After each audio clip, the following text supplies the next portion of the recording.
Dieu révélera sa parole. Et je pense qu'en tant que prophète, Dieu manifestera sa gloire. J'étais avec un homme de Dieu avec qui on était en train de causer tout à l'heure. Et je partageais avec lui, on revenait un peu sur tous les événements qui sont en train de se dérouler actuellement au Cameroun. Et je lui ai expliqué que Dieu m'a donné, il m'a fait asseoir dans l'office du prophétique dans ma nation. Et ça, c'est clair. Le Seigneur m'a accordé la grâce. Et je pense que dimanche, on va comprendre encore beaucoup de choses à l'église. Voilà pourquoi je vais dire à tous ceux qui sont dans la ville de Yaoundé, ceux qui sont à Douala, parce que j'aurai 2 cultes. Premier culte à Yaoundé, deuxième culte à Douala en soirée. Donc, bien aimé, sois là. Viens écouter la parole de l'Éternel. Viens écouter la révélation dont tu as besoin. Il y a des mystères que je vais révéler ce dimanche par l'Esprit de Jésus-Christ, mon Sauveur. Il y a des choses qu'on ne peut pas parler en public. Des choses que Dieu nous révèle en secret lorsque nous sommes à genoux. Donc, j'étais en train d'expliquer à cet homme de Dieu pendant que nous étions en train de discuter tout à l'heure. Je lui ai dit, écoute, regarde. Toutes les choses qui sont en train de se passer dans ma nation, le Seigneur les a avertis. Il a averti le Cameroun depuis longtemps. On a été avertis. C'est-à-dire qu'aucun Camerounais ne peut dire qu'on n'a pas été averti et qu'on ne peut pas montrer un événement majeur qui a eu lieu dans cette nation sur lequel l'Esprit de Jésus-Christ, qui est l'Esprit du témoignage et de la prophétie, ne m'a pas dit, va et dis ainsi parle l'Éternel. De même que dans l'Ancien Testament et dans le Nouveau Testament, il y a eu des prophètes qui ont annoncé des événements avant qu'ils n'eussent lieu. De même, aujourd'hui, dans l'Église encore, ces choses-là, on les voit. Et je lui ai expliqué, je lui ai rappelé un peu les choses qui se sont passées. On a parlé de Boko Haram. Avant que Boko Haram n'attaque le Cameroun, le Seigneur m'a parlé de Boko Haram. C'est dans les années 2009. Les années 2009, il y avait 2009, j'étais à l'école, avant 2009. Année 2007, 2008, 2009, 2010, 2011. Ces 5 années ont été des années troubles dans ma vie. C'est-à-dire que pendant ces années-là, quand je marchais, je sentais l'Esprit de Dieu me transporter, me demandant d'aller dans les marchés, de marcher dans les rues et de dire aux Camerounais de crier ainsi par l'Éternel, Cameroun, Cameroun. Voilà les malheurs qui viennent devant toi. Il y a des hommes de Dieu qui se sont levés pour dire non. Pourquoi des hommes de Dieu, les prophètes peuvent se lever pour annoncer le malheur sur leur propre pays? Et je me pose la question de savoir comment un prophète peut poser une question comme celle-là. Comment un prophète peut demander à un prophète ou à d'autres prophètes pourquoi annoncer? Et comme j'ai dit, j'annonce le malheur. Et j'ai dit, ça rappelle un peu Michée, la génération du prophète Michée, qui se lève et Achab est tellement corrompu, Achab est tellement méchant, mauvais roi, qu'il combat les vrais prophètes. Il ne veut pas la vérité.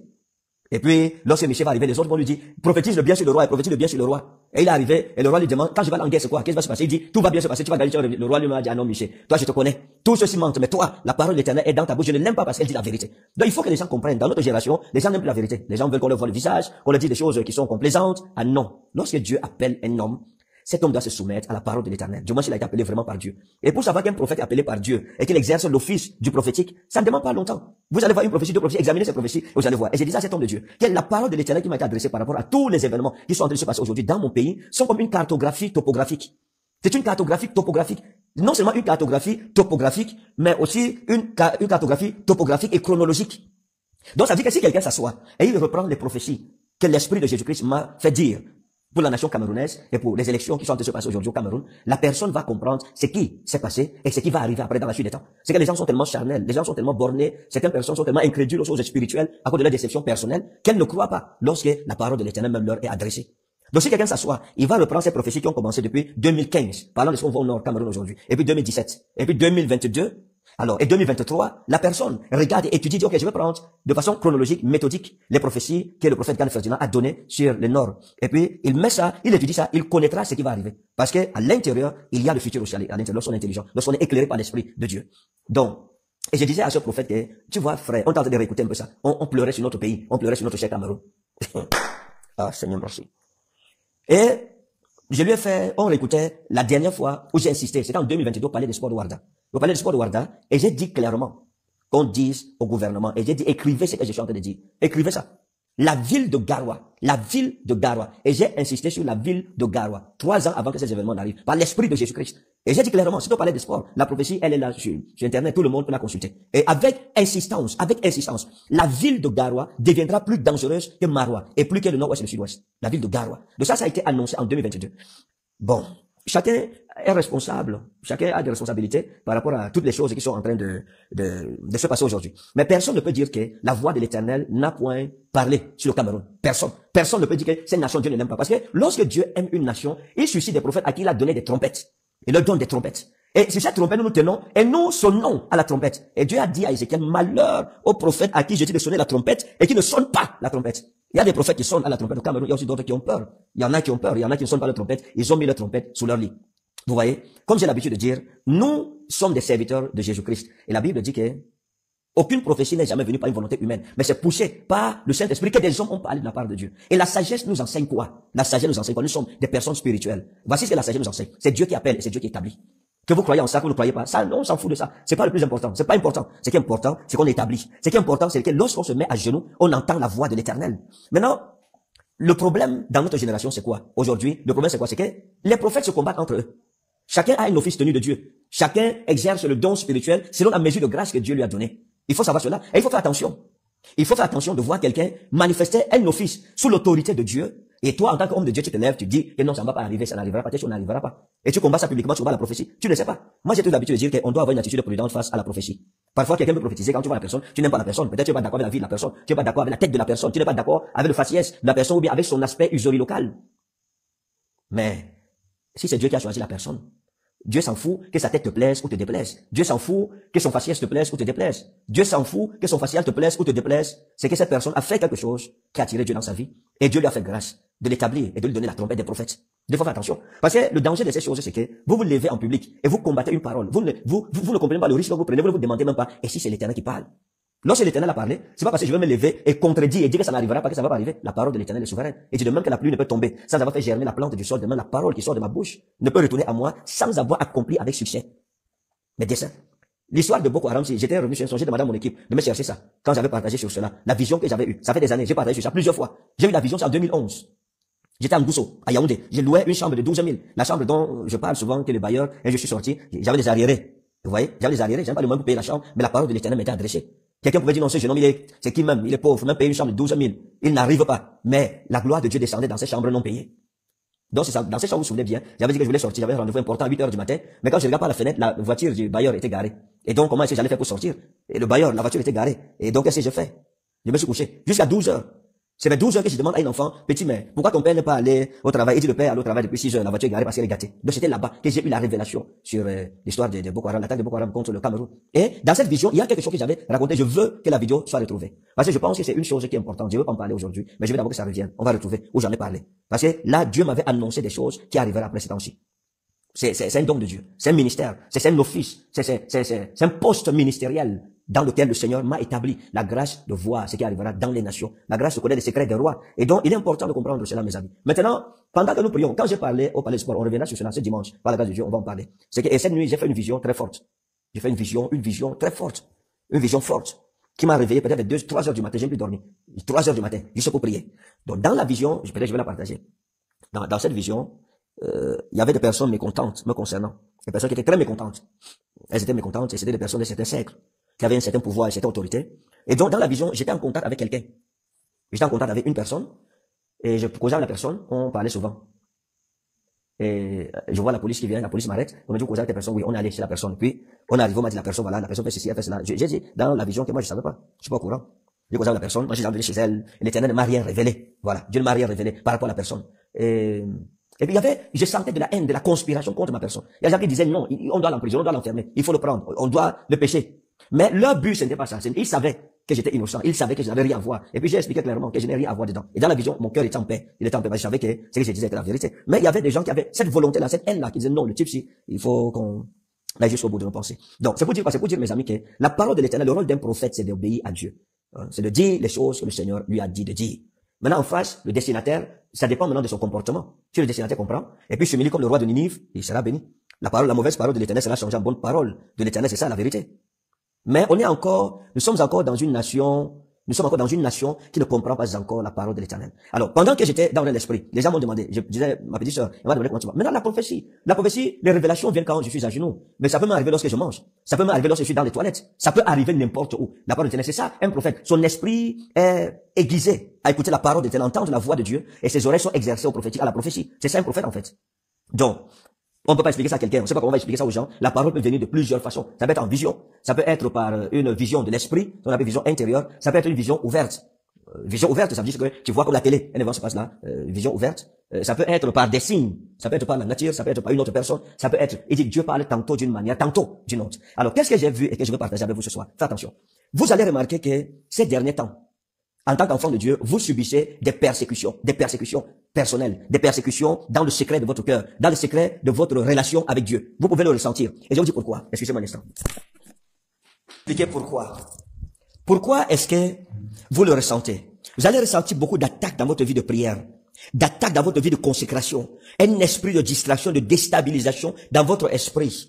Vous allez vous rendre compte que les choses sont compliquées. Votre vie est attaquée à tout point de vue. Vous allez ressentir cela si vous êtes enfant de Dieu. Ces derniers temps-ci-là. Vous allez sentir une sorte de faiblesse, d'attaque, de mauvaises connexions. En tout cas, vous sentez que le monde des ténèbres est debout. Et je vais vous expliquer ce qui est en train de se passer.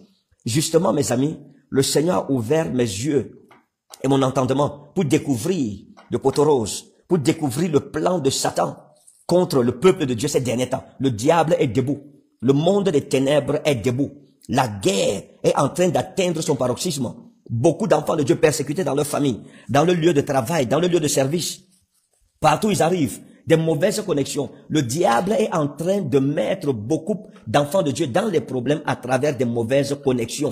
Il y a des personnes qui ont été préparées par le monde des ténèbres, qui sont libérées au milieu des enfants de Dieu pour les distraire et les déconnecter du trône de grâce, les déconnecter. Le diable est en train de troubler le peuple de Dieu avec les problèmes, les enfants de Dieu, les chrétiens, comme des serviteurs de Dieu. Trop de problèmes, que ce soit sur le plan familial, que ce soit sur le plan professionnel, sur le plan ministériel, sur le plan personnel, sur le plan sanitaire, sur le plan étudiantin. Tous les moyens sont bons. Écoutez, j'ai vu une armée puissante, libérée par le monde des ténèbres contre le peuple de Dieu, pour tourmenter les âmes les âmes des fidèles, les âmes que le Seigneur a rachetées, les âmes des enfants de Dieu. Ce temps, il est mauvais. Le ciel est orageux sur le plan spirituel. Sur le plan spirituel, il y a des mauvaises connexions que le diable est en train de créer autour des enfants de Dieu. Il y a des mauvaises connexions. Des personnes qui ont été parfois préparées dans le monde des ténèbres depuis le premier jour où tu as accepté Jésus-Christ comme ton Seigneur et Sauveur personnel et qui ces derniers temps ont été libérés. L'armée a été préparée, l'armée est prête, l'armée s'est levée et l'armée a été envoyée. Enfants de Dieu, faisons attention. Les hommes de Dieu, faisons attention. Parce que si on ne fait pas attention, beaucoup d'hommes de Dieu n'accompliront pas leur mission. Ils vont pas achever leur mission, ils vont tomber. Il y a des femmes envoyées dans les églises contre les hommes de Dieu. Il y a un esprit d'impudicité, d'immoralité sexuelle énorme qui a été libéré. Le diable a formé ces femmes et formé des hommes pour des servantes de Dieu et il a dit, allez, séduisez leur cœur et détournez-les. Qu'il n'ait plus le temps de prier, qu'il n'ait plus le temps de chercher leur Dieu, qu'il n'ait plus le temps de lire la Bible. Et c'est ce que nous avons lu dans le livre de Esdras, chapitre 9. Voyez, verset 1 à 5. La Bible dit que lorsque le diable a voulu faire du mal au peuple, et dit après cela que cela fut terminé, les chefs s'approchèrent de moi en disant, le peuple d'Israël, les sacrificateurs et les Lévites ne se sont point séparés des peuples de ces pays, et ils imitent leurs abominations, celles des Cananéens, des Hétiens, des Phérésiens, des Jébusiens, des Ammonites, des Moabites, des Égyptiens et des Amoréens, car ils ont pris de leurs filles pour eux et pour leurs fils, et ont mêlé la race sainte avec les peuples de ces pays. Et les chefs et les magistrats ont été les premiers à commettre ce péché. Donc le diable est en train de souiller la race sainte. Le diable vient souiller la race sainte. Et pour beaucoup d'enfants de Dieu, des serviteurs de Dieu, ça arrivera sur le plan sentimental, sur le plan marital. C'est une histoire d'amour, c'est une histoire qui commence innocemment au début. C'est une histoire de mariage. Je vais épouser cette femme, je vais épouser cet homme. Et ça sera le genre d'homme que tu aimes, le genre de femme que tu veux, dont tu as toujours rêvé. Mais derrière, il y a un plan machiavélique que le diable a mis sur pied. C'est de souiller la race sainte. C'est de souiller la race rachetée. C'est de souiller le peuple qui est élu. Il faut faire attention. Il faut faire attention. Ça, c'est le point focal de ces attaques-là. Sur le plan sentimental d'abord. Et sur d'autres plans aussi. Sur le plan de la santé, etc. Il y a tellement de problèmes que le monde des ténèbres va créer au peuple de Dieu qui feront en sorte que tu n'aies plus le temps de te concentrer sur ta vie spirituelle. Tout le temps sera à résoudre les problèmes. Ça a commencé. Ça a déjà commencé. Faisons attention. Ça a commencé. L'armée est libérée. Cette armée est libérée.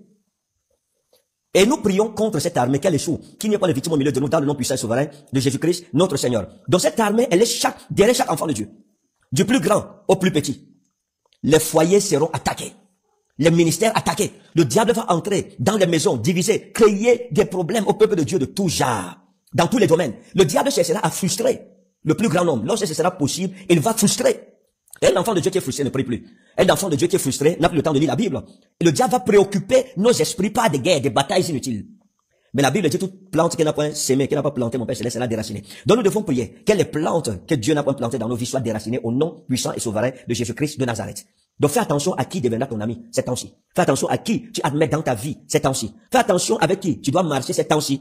Parce que, comme la Bible dit, racheter le temps car les jours sont mauvais. Même quand tu veux t'engager dans un mariage, une relation sentimentale avec quelqu'un, fais attention.